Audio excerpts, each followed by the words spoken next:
at 6 o'clock in the morning on a Saturday morning. I get them on Sunday night.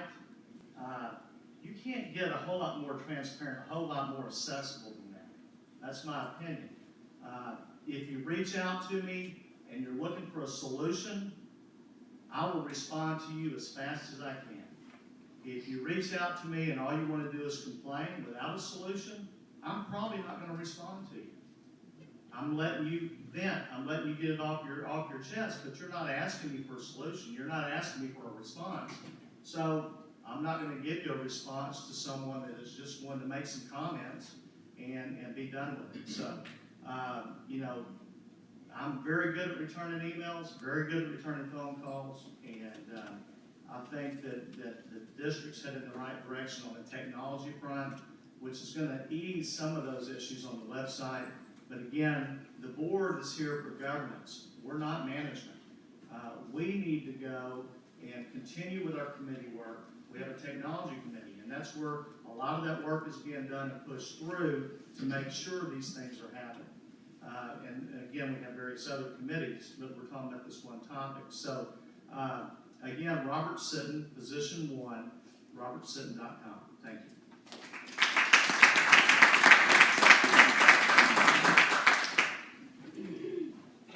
Cunningham, position 4. We are governed by the state of Texas Education Code, Chapter 11, outlines transparency. In addition to that, the board, and for all of you guys that are running, and hopefully some that might be elected, you have a board operating procedure that governs how boards operate and communicate. We try to be as transparent as possible. And I say that to say this, that we go to every meeting that was summoned to, Manners Banquet. I think Angela and I actually went to a Flaming Arrow Boy Scouts. They wanted to find out about the governments in school. So anybody that has reached out, especially to this board member, I've been there. But the laws govern how we must be transparent. Up until then, yes, it was, I think I heard somebody say, boring. Prior to that, we had what we called a TV show, Your School, in conjunction with Lone Star College. Because of funding, that got cut. That's where it was an opportunity to go ahead and get information out to the public. Someone complained because we did a $60,000 survey to actually get to the community, what do we need to make sure that we can be more transparent? We've got to be able to reach out to the folks.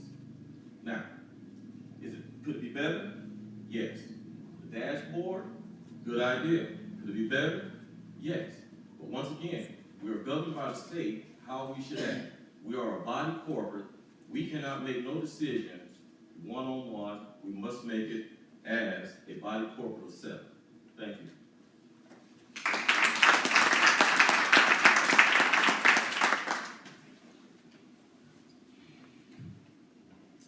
Maddie Whitmire, position 4, and the question of communication and transparency.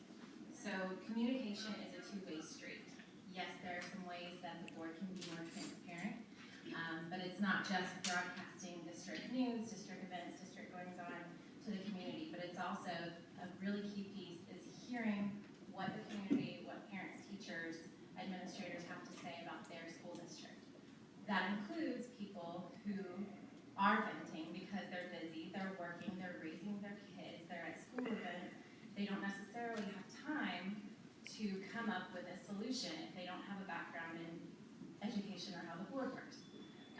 So I've said from the beginning that I want to set aside a time weekly to meet with parents and community members, probably on the weekends so that working parents can make it as well, whether individually or in small groups. And throughout my campaign, I've done that every week. I've met one-on-one, sometimes with my little 3-year-old in tow, and I hear them and I listen to them. I don't have all the answers, but I can find out how to find out who to talk to.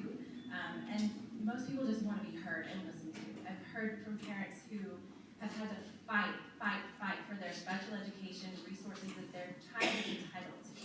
I've heard from former teachers and current parents who are tired of having to ask their child's teacher, why are we doing this app on an iPad and my kid is being addicted to this screen and it's not helping her to learn to read. And the teacher just says, oh, that's what we're doing now. So people just want to be heard, and they want to know that the board takes them seriously and respects them, and won't condescend to them when they have a question or an issue. Thank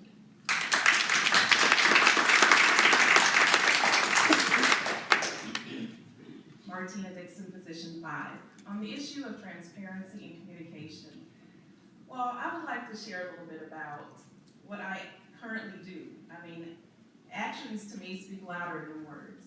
If you look at the last 6 years that I've been back in the United States from Abu Dhabi, I meet with people all the time. I call people. There's several people in this room that I've called to meet with and be transparent and communicate with. Also being involved in the community. I was in Leadership Lake Houston so that I can learn more about our community. I have been on the PTA Council Executive Board. I have gone to Austin on PTA Rally Day in support of our district to talk to our legislators about reducing STAR tests from 15 to 5. I've done those things and I continue to do them. I mean, I can't understand how I could be personally more transparent than I already am. I currently do this. The board itself, I have been a board member.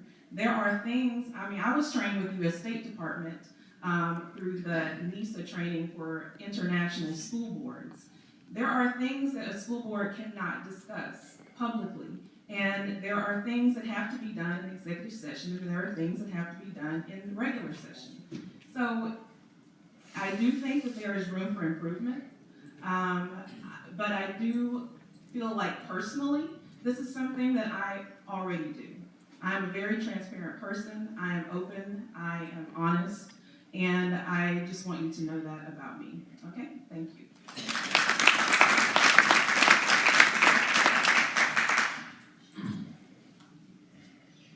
Edgar Blayton for position number 5. Right now, you all have heard a lot about transparency from all the candidates who are up here. But what's transparency in your mind? Everybody out here has their own opinion what transparency is, especially when it relates to their children or their tax dollars being spent.